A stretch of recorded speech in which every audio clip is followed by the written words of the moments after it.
even on social media, Christ must be the center of everything.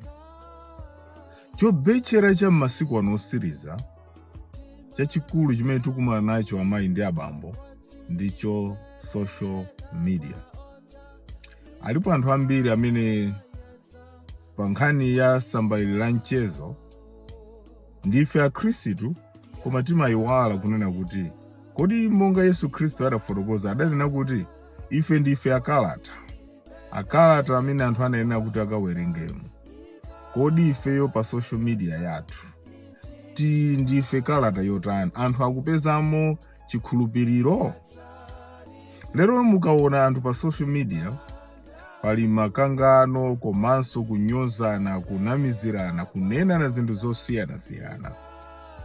Sikuti mukuyenera kungosamalira zimene iniyo mumaposita kapena kuti zimene iniyo zili pa page yanu, kaya zimene mumapanga comment. Kodi ma comments anu akulalikira zotani za inuyo? You know, one thing that I've realized ndiyonena kuti anthu chikhristu chathu sitikumachitenga ngati kuti it's a calling for life, koma tikumachitenga ngati kuti no compartmentalized, kapena kuti chikhristu chathu tikumachitenga kuti ndine khristu mwina mu nthawi iyi pamene ndakonzeka kuti ndikupanga devotion, kapena nthawi imene ndikupita ku church. Koma chikhristu ndi 24/7. Yesu akufuna ife tikhale okhulupirika mu nthawi iliyonse. Koma lero tikaona anthu ma social media, zinthu zimene timapanga post, zinthu zimene ifeyo timayankhula, anthu zimawapasa maganizo kunena kuti kodi ifeyo tikuyimira chani. Mupeza kunena kuti lero anthu akumangokhala kukangana ma social media. Mupeza kunena kuti no lero akukangana ndi awa, akukangana ndi awa, mawa ndi komano. We should not forget that as much as we are on social media, we are not just the digital people. Ndife anthu amene timakhala mu community. Mulungu akufuna kuti no ife tikakhale bwino ndi anthu ena. We are to be good neighbors. Ndi chifukwa chake Mulungu akufuna kuti no ifeyo tikakhale ma neighbors kodi abwino kwa anzathu. Yesu Khristu akazabwera azatifunsa kuti kodi ifeyo tinachita nawo bwanji anthu amene timakhala nawo.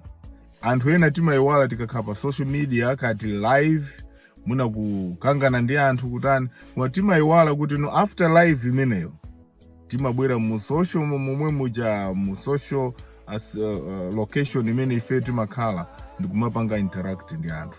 Anthu aja khalidwe lathu imene timaonesa pa social media samatisiyanisa ndi imene ifeyo timachitira. Fa anthu alipo lero amafuna kuzembera ngati imene amachitira anthu amadrama kapena anthu amene ni ma-actor kuti ayi musafanizire moyo wanga wa kumadrama ndi kubwera wa munthu. Koma zinthu zimene umayankhula iwe pa social media ndi moyo wako wangokhala extension of your life. So sumungauze anthu kunena kuti ayi ineyo musatengereza pa social media zimene ziyanza pamene paja apapa tikupanga zina. Moyo wako umakhala wodziwa, wangogwiritsa ntchito technology kuti anthu akudziwa. Ndifake ife ngati akhristu tinayenera kusamala chifukwa tikupanga ma footprints amene azatisatira ifeyo tsiku lina. Ambuye atithandize kuti we have to be responsible in everything that we do. Tiye ndigwiritse ntchito bwino social media, tilalikire uthenga, tiauze anthu aziwe za Yesu Khristu. Ambuye akudaliseni. Zikomo.